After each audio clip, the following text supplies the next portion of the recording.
हिंदू धर्म में अमावस्या और पूर्णिमा तिथि को बहुत विशेष तिथि माना जाता है। अभी फाल्गुन महीना चल रहा है। सनातन धर्म में फाल्गुन की पूर्णिमा विशेष महत्व रखती है, क्योंकि इस दिन होलिका दहन और लक्ष्मी जयंती का त्योहार भी मनाया जाता है। फाल्गुन महीने की पूर्णिमा 7 मार्च 2023 मंगलवार को है। इसे वसंत पूर्णिमा और डोल पूर्णिमा के नाम से भी जाना जाता है। इस दिन ब्रह्म मुहूर्त में स्नान कर तुलसी की पूजा करना उत्तम फलदायी माना जाता है और इस दिन स्नान दान, भगवान सत्यनारायण, माँ लक्ष्मी की पूजा का विधान है। पूर्णिमा तिथि के स्वामी चंद्र देवता कहते हैं कि फाल्गुन की पूर्णिमा पर चंद्रमा को अर्घ्य देने से मानसिक कष्ट दूर होते हैं। फाल्गुन पूर्णिमा पर व्रत रखकर श्री हरि की पूजा करने वालों के हर संकट दूर होते हैं। आइए जानते हैं फाल्गुन पूर्णिमा की तारीख, शुभ मुहूर्त और महत्व। फाल्गुन माह के शुक्ल पक्ष की पूर्णिमा तिथि की शुरुआत 6 मार्च 2023 सोमवार को शाम 4:17 पर होगी और इसका समापन अगले दिन 7 मार्च 2023 मंगलवार को शाम 6:09 पर होगा। उदय तिथि के अनुसार 7 मार्च को फाल्गुन पूर्णिमा का व्रत माना जाएगा। 7 मार्च 2023 को चंद्रोदय का समय शाम 6:19 रहेगा। फाल्गुन पूर्णिमा का महत्व। शास्त्रों के अनुसार फाल्गुन की पूर्णिमा तिथि पर ही समुद्र मंथन से लक्ष्मी अवतरित हुई थी।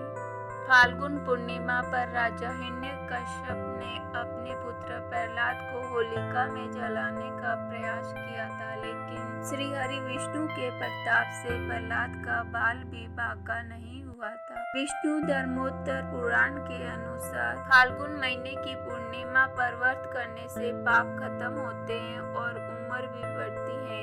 शास्त्रों के अनुसार फाल्गुन की पूर्णिमा तिथि पर ही समुद्र मंथन से माँ लक्ष्मी अवतरित हुई थी, इसीलिए इस दिन को लक्ष्मी जयंती के रूप में माना जाता है। यानी कि विष्णु लक्ष्मी दोनों की कृपा पाने के लिए फाल्गुन पूर्णिमा का दिन पुण्यदायी माना जाता है। धन, सुख, संकट से मुक्ति, स्वास्थ्य, समृद्धि पाने के लिए इस दिन श्री हरि विष्णु और लक्ष्मी जी की पूजा करना चाहिए। फाल्गुन पूर्णिमा पर दान करने से धन, वैभव और सुखी जीवन का आशीर्वाद मिलता है। रात में चंद्रमा की पूजा जरूर करें, क्योंकि पूर्णिमा पर चंद्रमा अपनी 16 कलाओं के साथ आसमान में उदित रहता है। इसकी किरणें साधक को गंभीर रोग से मुक्ति दिलाती है, साथ ही मन पर नियंत्रण रहता है। फाल्गुन पूर्णिमा की व्रत कथा। पौराणिक कथा के अनुसार प्राचीन समय में हिरण्यकश्यप नाम का एक राक्षस राजा था। हिरण्यकश्यप अपने कठोर तपस्या से भगवान ब्रह्मा को प्रसन्न कर एक वरदान मांगा था। वरदान के रूप में वह न घर में, न बाहर, न दिन में, न रात में, न आकाश में, न पाताल में और न ही किसी अस्त्र शस्त्र से मारा जाएगा। ऐसा वर मांगकर एक प्रकार से वह भगवान विष्णु से अमरता का वरदान मांग लिया था। हिरण्यकश्यप राक्षस राजा होने की वजह से भगवान विष्णु को अपना दुश्मन मानता था। हिरण्यकश्यप खुद को ही भगवान मानता और अपनी प्रजा को भी खुद को भगवान मानने पर विवश करता था। हिरण्यकश्यप को संतान के रूप में एक पुत्र की प्राप्ति हुई, जिसका नाम उसने प्रहलाद रखा। प्रहलाद बचपन से ही विष्णु भक्त था। वह भगवान विष्णु को ही अपना ईश्वर मानता था।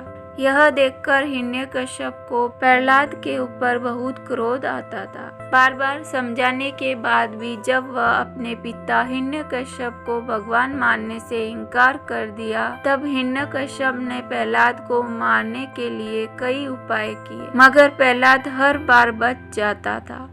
तब हिरण्यकश्यप ने प्रहलाद को मारने के लिए अपनी बहन होलिका से सहायता मांगी। होलिका को वरदान प्राप्त था कि प्रचंड आग भी उसका कुछ बिगाड़ नहीं सकता था।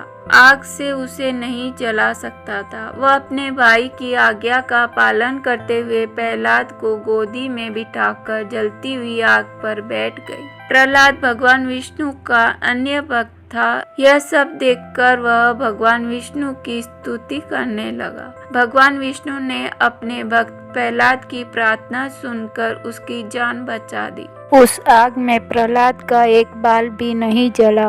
वहीं होलिका आग में जलकर भस्म हो गई। होलिका दहन मनाने का यही कारण है तथा अगले दिन बुराई पर अच्छाई की जीत के रूप में होली का त्योहार मनाया जाता है। पुरातन काल से ही इस दिन लकड़ी और उपले से होलिका का निर्माण करके उसे जलाया जाता है। यह दिन को बुराई पर अच्छाई की जीत के रूप में मनाया जाता है। होलिका दहन के समय भगवान विष्णु और प्रहलाद का स्मरण जरूर करना चाहिए। इस दिन विधि विधान से होलिका दहन मनाने से भगवान विष्णु की असीम कृपा प्राप्त होती है। लोग इस दिन फाल्गुन पूर्णिमा का व्रत भी रखते हैं। मान्यताओं के अनुसार इस व्रत को श्रद्धा पूर्वक करने से सभी मनोकामनाएं शीघ्र पूर्ण होती हैं।